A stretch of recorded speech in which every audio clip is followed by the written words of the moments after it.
Hello friends, बरायबाय Bodo Job Info official YouTube channel आसा खालामो नोंथांमोना बयबो मोजाङैनो दङ। दा लोगोफोर आं नोंथांमोननि थाखाय लेटेस्ट आपडेट लाबोदों आसाम स्टेटनि साख्रि जेराव Gr-3 आरो Gr-4 गोदान ओंखारदों। मिनिमाम क्लास 8 पास जाबानो नोंथांमोना खालामनो हागोन। आरो सेलारिया जोबोर मोजां अफलाइन आरो अनलाइन मोननै रोखोमनि नोंथांमोना एप्लाइ खालामनांगोन। दा बेखौनो नोंथांमोना नायग्रोदो बेनिफ्राय लास्टआव कमेन्ट्सखौ खालामबानो जाबाय आरो जाय नोंथांमोना चेनेलाव गोदान साबस्क्राइब खालामनानै लानो हागोन। दा जों फैबाय अफिशियेल साइटआव लिंकआ दङ डिसक्रिप्शनाव आरो बे साख्रिया फार्स्टना फैदों जों बे नटिसखौ नायनोसै नै बेनो जाबाय माजुलि डिस्ट्रिक्ट जुडिशियारि अफिसनिफ्राय फैदों Gr-4 हिसाबै आरो बेनि लास्ट डेट 21 डिसेम्बरसिम। दा बेखायनो जोङो अफिशियेल नटिसखौ आं बेयाव डाउनलड खालामनानै नोंथांमोननो खोन्थागासिनो दङ जाहाथे बयबो नोंथांमोना क्लियार जायो। आरो बे साख्रिया रेगुलार साख्रि Gr-4 स्टाफआव नोंथांमोना खालामनो हागोन अके।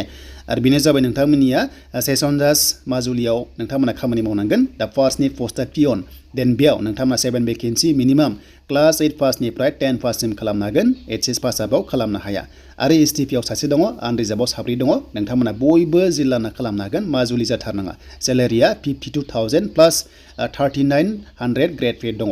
देन सकिदार दङ बेयाव आनरिजार्भ पस्ट दङ गासैबो खालामनो हागोन सेम क्वालिफिकेशन सेम सेलारि। दा बिनि क्राइटेरिया होनोबा नोंथांमोना 10 पाससिमल' खालामनो हागोन आरो माने HS नोंथांमोना पासआ बेयाव खालामनो हानाय नङा अके बेखौ बिथांमोना बुंदों आरो माखासे क्राइटेरिया लाखिदों। देन बेनिफ्राय बैसो 18 निफ्राय 45 जोंनि STआव हाउ टु एप्लाइ होनोबा नोंथांमोना स्टेन्डार्ड फर्मेटआव खालामनांगोन जेरै जोंहा स्टेन्डार्ड फर्मेट मोनोना लिंकआ दङ डिसक्रिप्शनाव डाउनलड खालामना ला PDFनि एन्ड बेनिफ्राय डिस्ट्रिक्ट सेसन जाज नैबे एड्रेसा बेयाव 21 डिसेम्बरनि सिगां हरनांगोन नोंथांमोना अके। देन स्पिड पस्ट नोंथांमोना खालामना हर जाहाथे थाब सहैयो जायफ्रा गोसो दङ। लोगोसे गासैबो डकुमेन्ट्सखौ जेरेक्स कपि खालामनानै सेल्फ एटेस्ट दोननांगोन लोगोसे गांनै पासपर्ट फट' नोंथांमोना हरफानांगोन एन्ड गासैबो डकुमेन्ट्सखौ नोंथांमोना जाहाथे हरो। बेनिफ्राय फन नाम्बारखौ बिथांमोना लिरनो होदों नोंथांमोननि गोजा कालार डट पेनजों लिरनो होदों आरो जास्ट फन नाम्बारखौ नोंथांमोना स्टेन्डार्ड फर्मेटनि साइडआव नोंथांमोना जाहाथे लिरो टपआव आरो माने गोजौआव लिरबानो जाबाय। एन्ड नोंथांमोननिया सेल्फ डिक्लेरेसन होनांगौनो नोंनि फरायनायनि सायाव जे आङो क्लास 10 सिमल' फरायनो होननानै बेयाव मोनसे सेल्फ डिक्लेरेसन नोंथांमोना हरनांगौ होमबासो बेयाव एक्सेप्ट जागोन आरो अके। दा बेखौ होनायनि जाहोना जाबाय खायसे खायसे बुरजा फरायनाया क्लास 10 ल' खालामना लायोना दा बेखौनो बेबायदि मोनसे क्राइटेरिया लाखिदों आरो गभर्नमेन्टआ दानियाव मानो होनोबा क्लास 8 लेभेलाव डिग्री पासआ लागासिनो दं नालाय साख्रिया एडिआरिफ्रावबो बिदि दङमोन बेखायनो दायो माने खमायना होस्राबाय आरो अके। थ' बेखौ जों मिन्थिबाय। स' बेनिफ्राय आसामनि एमप्लयमेन्ट एक्सचेन्ज कार्डआ बेखौ नांथारगोन बे गैयाबा साख्रि मोना स्टेट लेभेलाव नाथाय सेन्ट्रेलाव सोलिया आरो सेलेक्सन प्रसेसआ बेनो फार्स्टआव रिटेन एग्जाम आरो लोगोसे भाइभा टेस्ट बेखौ अफिसियेल साइटआव नोंथांमोना मोनगोन एडमिट कार्डखौ आरो जेब्ला होयो आं नोंथांमोनजों आपडेट होगोन।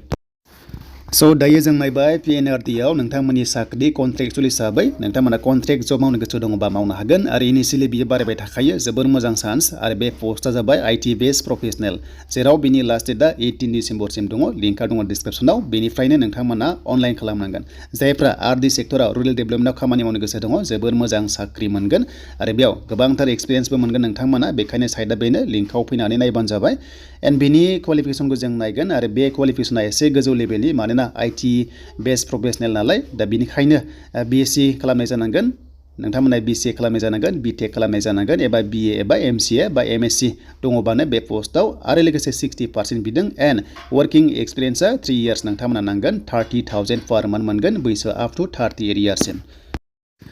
स' दानिया फैबावबाय Gr-3 साख्रि आसाम इउनिभार्सिटिनिफ्राय फैदों एग्रिकालचारनिफ्राय दा जों बेखौ नायगोन आरो बेयाव लास्ट डेटआ जोंहा जानुवारि 1 तारिखसिम दङ जायफ्रा गोसो दङ अफिसियेल लिंकआव फैनानै नोंथांमोना एप्लाइ खालामनो हागोन आरो दा बेयाव पजिसना एसे गिदिर लेभेलनि दङ जों Gr-3 खौ दायो नायगासिनो दङ बेखायनो जायफ्रानोखि इन्टारेस्टेड दङ बे पस्टआव एप्लाइ खालामनो हागोन। फार्स्टनि पस्टआ सिनियर साइन्टिस्ट दङ बेयाव नोंथांमोना माखासे साइन्टिस्ट लेभेलनि दङबा स्क्रिनशट खालामना लादो एन्ड बेनिफ्राय साबजेक्ट मेटार स्पेसियलिस्ट दङ 12 भेकेन्सि दङ नोंथांमोननि माखासे स्पेसिफिक साबजेक्ट दङ बेखौ नायनानै लादो आरो बेयाव मास्टार डिग्री इन एग्रिकालचार बा कमिउनिटि साइन्स बा फिसारिज साइन्स फ्रम ए रेकगनाइज इउनिभार्सिटिनिफ्राय खालामनाय जानांगोन। एन्ड थार्डआव दङ फार्म मेनेजार दङ 2 भेकेन्सि नोंथांमोननिया सेलारिया जोबोर मोजां दङ बेयावबो नोंथांमोनानो माखासे डिप्ल'मा दङ बेयाव दङबा नोंथांमोना एग्रिकालचार सेक्टराव दङबा एनिमेल साइन्स दङ फिसारि साइन्स दङ हर्टिकालचार दङ नोंथांमोना दङबा बेयाव हागोन प्लास सेरिकालचारनिबो दङ। देन नाम्बार 4आव फैदों प्रग्राम एसिस्टेन्ट दङ नोंथांमोननिया बेयावबो क्वालिफिकेसना सेमानो दङ अलमस्ट सेमानो दङ। देन बेनिफ्राय नेक्स्टआव प्रग्राम एसिस्टेन्ट दङ बेयाव नोंथांमोनानो बेचेलर डिग्री नोंथांमोना खालामनाय जानांगोन बेनिफ्राय कम्पिउटार साइन्सनिफ्राय नङाबा कम्पिउटार एप्लिकेसननिफ्राय ITनिफ्राय आरो देन बेनिफ्राय एसिस्टेन्ट दङ बेखौबो नोंथांमोना खालामना लाबानो जाबाय। जायखिजाया डिग्री पास नाथाय 5 इयार्स वर्किं एक्सपिरियेन्स नोंथांमोना एकाउन्ट्सआव थानाय जानांगोन होमबासो बे पस्टआव खालामनो हागोन लोगोसे स्टेनर दङ बेयावबो नोंथांमोना नायनानै खालामनो हागोन। स' बेनिफ्राय ड्राइभार पस्ट दङ बेयाव नोंथांमोना जायफ्रा क्लास 10 पास खालामदों ड्राइभिं लाइसेन्स दङ नोंथांमोना खालामनो हागोन हेभि लाइसेन्स बेयाव दङ एक्चुअलि बिनाया देन बेनिफ्राय सापर्टिं स्टाफआव 10 पास खालामबानो हागोन एबा आईटी थाबाबो नोंथांमोना मोनगोन आरो दा बेनो नोंथांमोननि थाखाय लेटेस्ट आपडेट सफैदोंमोन बेनो साख्रिया आरो नेक्स्ट लेभेलाव जेब्ला फैयो आं नोंथांमोननि चेनेलाव आपडेटखौ होगोन एडमिटनि सायाव जायफ्रानोखि इन्टारेस्टेड दङ नोंथांमोना खालामदो स्टेन्डार्ड फर्मेटआव नोंथांमोना खालामनांगोन जायफ्रा ग्रेड 4 आव खालामनो सानदोंमोन